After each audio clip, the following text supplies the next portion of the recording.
exit the legislative branch, Article 1, and move on to Article 2.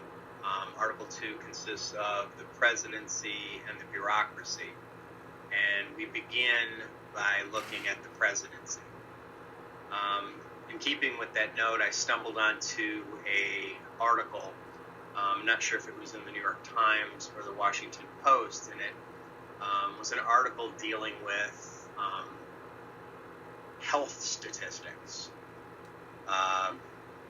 It said height 6'3", body mass index of 29.9, blood pressure of 116/80, blood sugar at 89, a calcium score of 98, cholesterol of 223, PSA of 0.15, along with some other statistics. It just struck me as odd as I was reading the article, because the article was having to do with the president's health.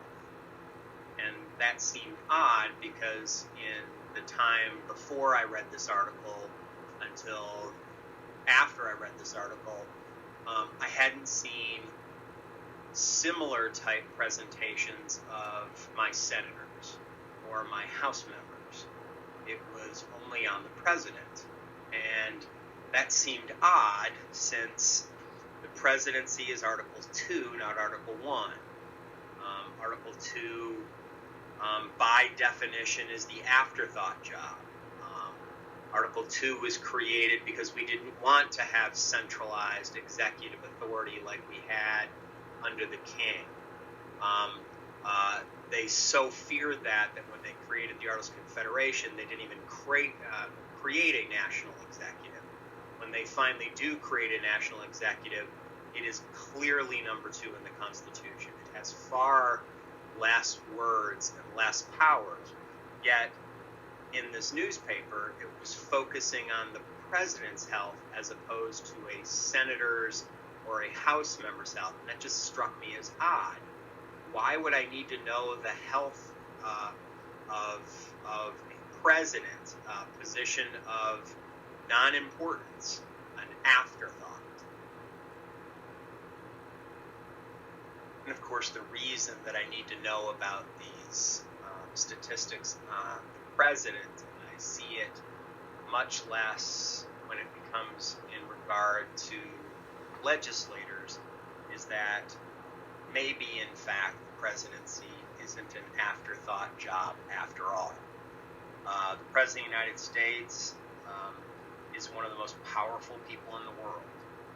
His likes, his dislikes, his prejudices, his preoccupations affect almost everything. The scope of his power has led many observers to make a claim that what America now has is an imperial presidency. People everywhere want to know what the president thinks and does.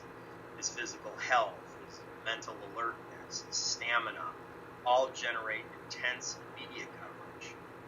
And this is opposed to what the founders believed that they were creating, which was, at best, maybe a ceremonial head of state kind of position.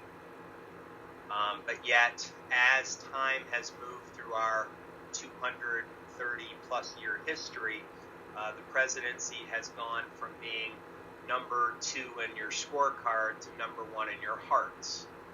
They've become the focal point of any discussion of governance or politics within the society.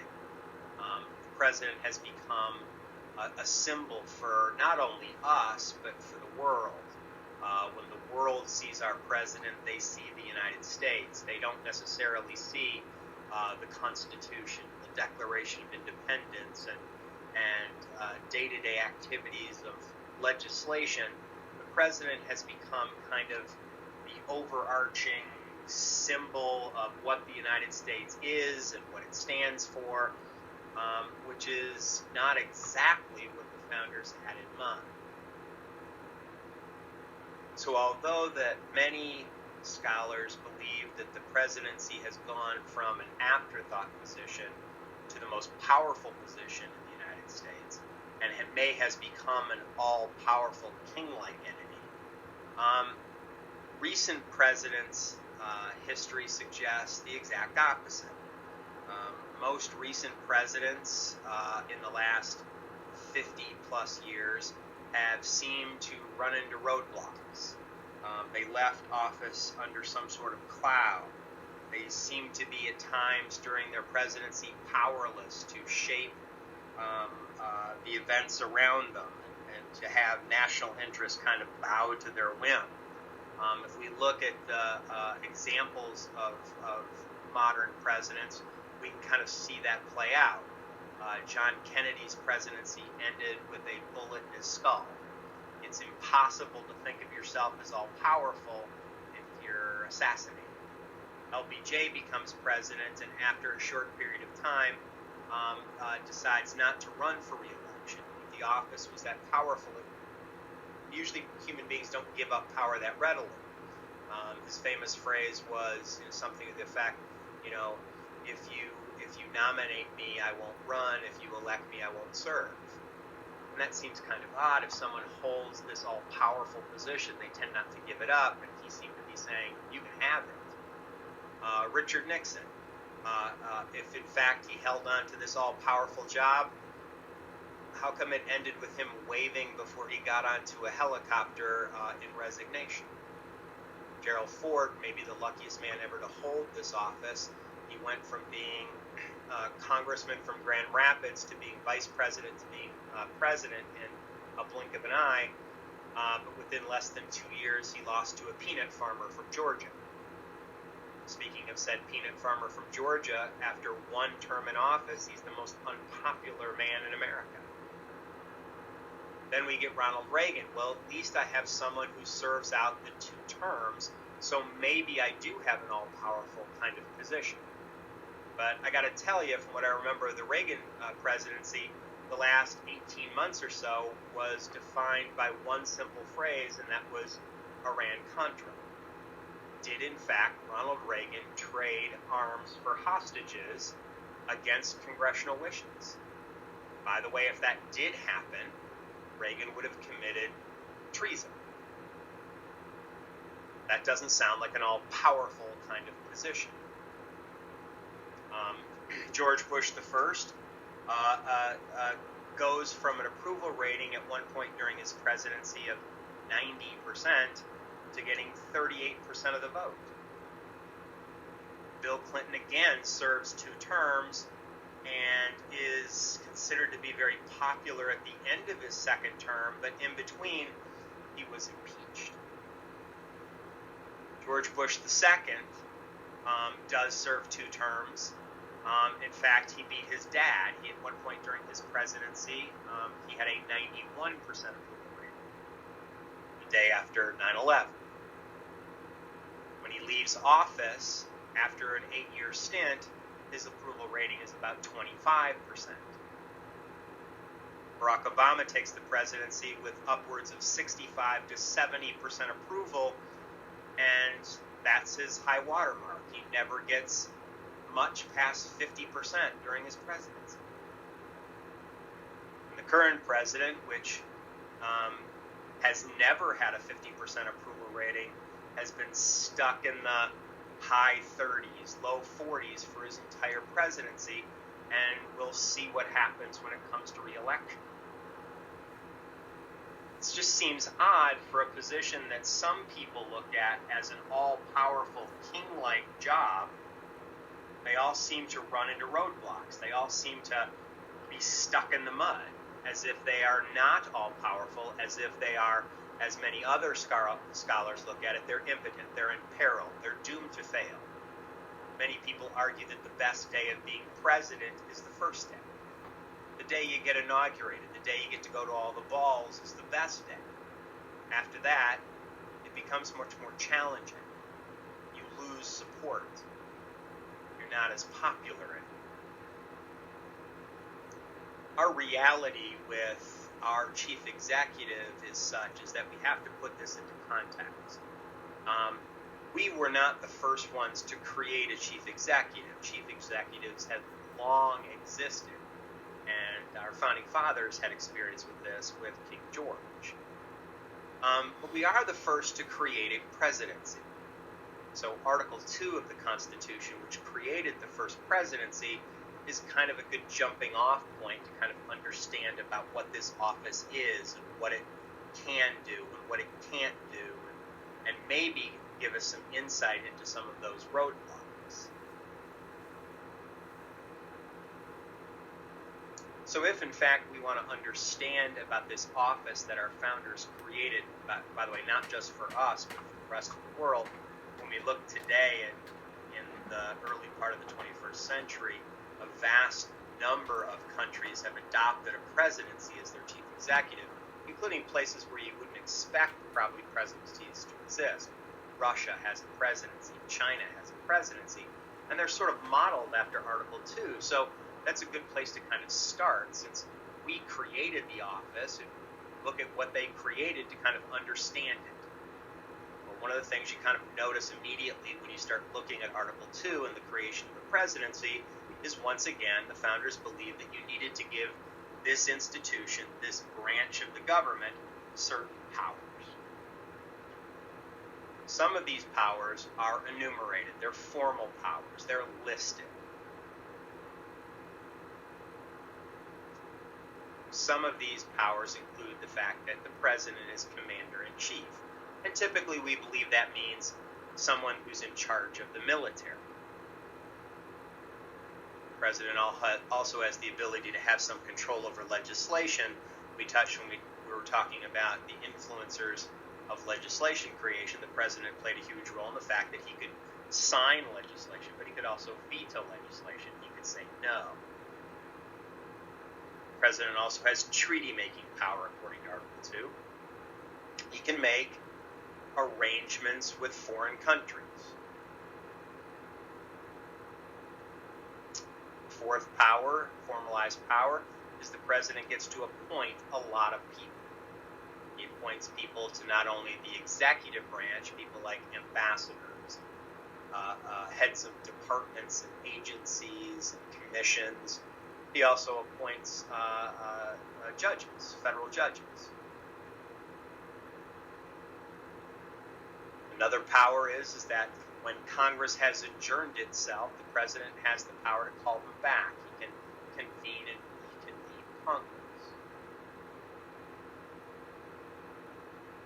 Now, before I get to the last of these formalized power, when I talk about those previous powers, it strikes me as, yes, in fact, Article 2 does give the president these powers, but it would also seem as if Congress plays a huge role in these formalized powers that the president has. Yes, there is no denying that the president in Article 2 is given the power of being commander-in-chief. However, Article 1 says Congress has the power to declare war and to raise and support an army. Yes, Article 2 says the president can veto legislation, but Congress can override a president's veto with 2/3 vote in both chambers. Absolutely, the president has treaty-making power. However, treaties are approved by the Senate. Yes, the president appoints tons of people to the executive branch, and he appoints all federal judges, but the Senate, through advice and consent, confirms them. And there is no denying that the president can convene Congress, but Congress can then re-adjourn itself. It would appear as if, first, the thing I notice about these powers is that they're far less than what we saw in Article 1. Remember when we looked at Article 1, that longer article, the specific enumerated formalized powers numbered in around 17. Now I'm looking at a little more than a handful, and at least the first handful that we kind of looked at, it looks like every time the president wants to exercise authority given to him in Article 2, he has to turn to Congress and say, "Mother, may I?" Except for this last power, the power to grant pardons and reprieves. This seems to be a power that the president can exercise exclusively themselves. He doesn't have to ask Congress if it's okay if I grant a pardon to this person. We also kind of notice that presidents use this pardoning power somewhat infrequently during their term.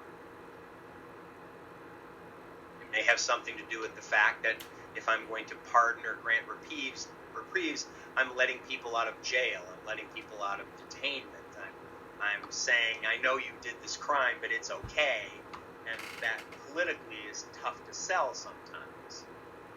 But there have been times where presidents have exercised this pardoning power to a fairly large extent, and Congress has mulled whether or not they should have the ability to undo presidential pardons, and that just seems ridiculous. Finally, the president has a power he gets to exercise, and Congress wants to hoard in on that one too. Another formalized, enumerated aspect of both Article 1 and Article 2 is something that we saw also when we looked at the legislative branch. When we looked at the legislative branch, we noticed that the Constitution said, if you want to hold these jobs, if you want to be a legislator, you have to meet certain criteria. And now when we move on to the presidency, we see very similar type, formalized, enumerated, listed requirements for holding the job. In fact, once again, we see the fact that there's going to be 3 formalized criteria for holding the job. The first is, the Constitution says if you want to be president, you have to be what's called a natural-born citizen of the United States. And that has created a debate for our society about what that term means. I think we all agree that a natural-born citizen is one that is born in the United States. We also know that if you are naturalized, that means you were born somewhere else and you decide to become a citizen of the United States. Go through and jump through the hoops that are required to do that, and take a test and take an oath. If you become naturalized, you can't be president. You can still be a significant player in the world of politics. You can be the governor of Michigan. You can be the governor of California. You can be the Secretary of State of the United States. But you can't be president if you're naturalized. But if you're born here in the United States, you're a natural-born citizen. But I don't know, what if I was born in the Panama Canal Zone in the 1950s? What if I was born on an army base with an American flag outside? What if I'm born to at least 1 or 2 American parents, but I'm born overseas? These kinds of questions are brought up all the time. My Panama Canal example was John McCain. And although John McCain didn't become president, he was the Republican nominee for president. 4 years ago, Ted Cruz ran for president in the Republican Party. He was born in Calgary, Alberta, Canada, to a father who was Cuban. But he was allowed to run for president. And then maybe the oldest joke on that, Barack Obama was born in Kenya and we let him run for president. Not true, he was born in Black, but anyway. We know what natural born is. If you're born in the United States, you're natural born. We know what naturalized is. That's someone who was born in a different country and chooses to become a citizen here. But there's some gray area that's debated, related to your parents, related to installations overseas that have an American flag outside it. Second requirement is you have to be at least 35 years old to become president. This is where we get into our debate. We said that House members had to be 25, and senators had to be 30, and presidents now have to be 35, and they're all dealing with the same pieces of legislation. It seems odd. And the final formalized requirement is they have to be a continuous resident of the United States for 14 consecutive years before you become president. That means I'm born in the United States, I graduate college, I do a Rhodes Scholarship in England when I'm 21, I come back for 14 consecutive years, turn 35, and I become president. Except that's not how it happens. We have enough case studies now that we can look at who has become president and what their backgrounds are in addition to these formalized criteria, and we notice that there seems to be other factors that allow or prevent people from becoming president. among the many informal requirements that seem to limit the people who can become president, I wanted to focus on education as one of those examples. There is nothing in the Constitution that says you have to have a certain education requirement in order to become president, but I just did some research and I found out the educational achievement in terms of college for 20th century presidents until the modern time. And when you look at this list, you see that a lot of presidents have undergraduate degrees. Almost as many, in addition to having an undergrad degree, have a graduate degree of some sort. Some in business, some with PhDs in politics, but many in the law. But the other thing you kind of look at when you look at these examples of modern presidents and where they went to school is that it's not just that they're educated. They appear to be uber educated. That they have multiple degrees, that they went to really good schools. In fact, the ones that don't seem to have that kind of make you kind of wonder if, in fact, this is much of an informal criteria at all. Like, for instance, you see that Lyndon Baines Johnson became president, and he did get an undergraduate degree from Southwest Texas Teachers College. Not exactly the Harvard of the South. But you also have to understand how LBJ became president. His boss got a bullet in the skull. So then you look at somebody like Reagan. Reagan has an undergraduate degree from Eureka College. You don't see that he has a graduate degree or a PhD. See, you don't have to be that uber educated. Eureka College is just basically Kalamazoo College. Then you also have to think about who Reagan was. What was Reagan before he went into politics? He was a fairly famous Hollywood actor. He did movies at a time in which Americans went to the movie theater every weekend and saw him up there on a silver screen the size of a small building, and that's where he did his graduate work. He did it at the University of Hollywood. For the most part, those examples kind of help us understand the rule. If you're going to become president, you better get multiple degrees. They better be from really good schools. You better get a graduate degree, preferably in the law. And that's going to eliminate a lot of people from getting to do this job. We also see other factors that are informal to holding this job. You better be male. You better be white.